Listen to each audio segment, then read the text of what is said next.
For this title page, we'll use the Secret Box laser cut wreath along with the custom cutting system, the smallest circle template, the red blade, and the green blade. We're going to fill the larger circles of the wreath with photos. So using the smallest circle pattern from your custom cutting system and the inside track with the red blade, go ahead and cut out 6 photos.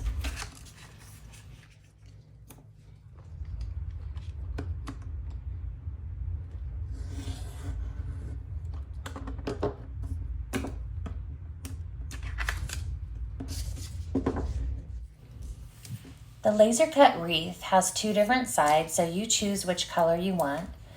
And I went ahead and used repositionable tape over most of the back of the wreath.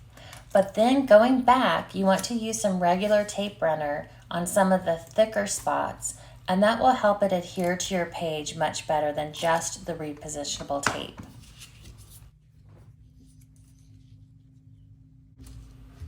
After mounting the laser cut wreath onto the page, you'll want to use regular tape runner and go ahead and slide your photos into the larger circles of the wreath. Because we use repositionable tape runner on the wreath, it's easy to slide the photos behind and just pop them in, as you can see. The next step is to fill in the smaller circles of the laser cut wreath. So using the custom cutting system, I'm using the smallest circle template along with the green blade. I'm using the designer paper from the Secret Box, and I'm going to go ahead and cut out 5 of the pattern circles.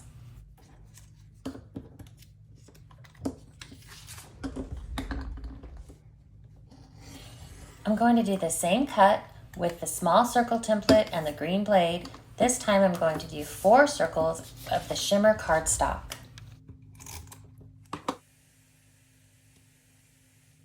Using regular tape runner and my multi-purpose tool, I went ahead and filled in all of the small circles with the cardstock and the designer paper. Next, it's time to add some embellishments from the Secret Box. Just using regular tape runner, I'm doing the mini circle embellishments, and I'm putting those on top of some of the shimmer cardstock circles. And then I grabbed 2 of the tags and a very thin strip of cardstock. I'm going to thread that thin strip right through the 2 tag holes and fold it over and then trim them with scissors at an angle so they look like a little ribbon. You can also use some embroidery thread from your Secret Box if you'd like. And then the 2 tags, I'm just adding a little bit of regular tape runner in between to kind of hold them together. And then I'm going to use regular tape runner on the back to adhere the whole thing to the bottom of my circle embellishment. You could also use a little bit of repositionable tape runner on the little ribbon part to hold that in place if you'd like.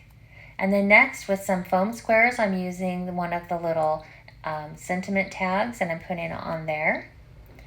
And last but not least is journaling. So I'm adding the names of who is in the photos. I like to use a photo polishing cloth and to wipe the photos, because you've seen I've been touching them a lot. Also, when I'm writing, I don't like to get smudges on my pictures, so it's nice to lay that down first.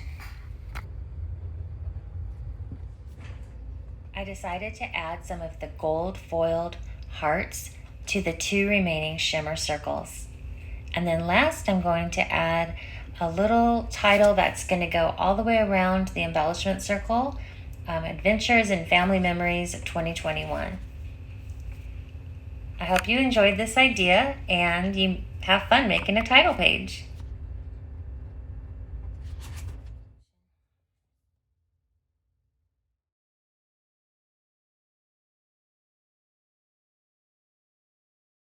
For more ideas and inspiration, visit adashofstory.com.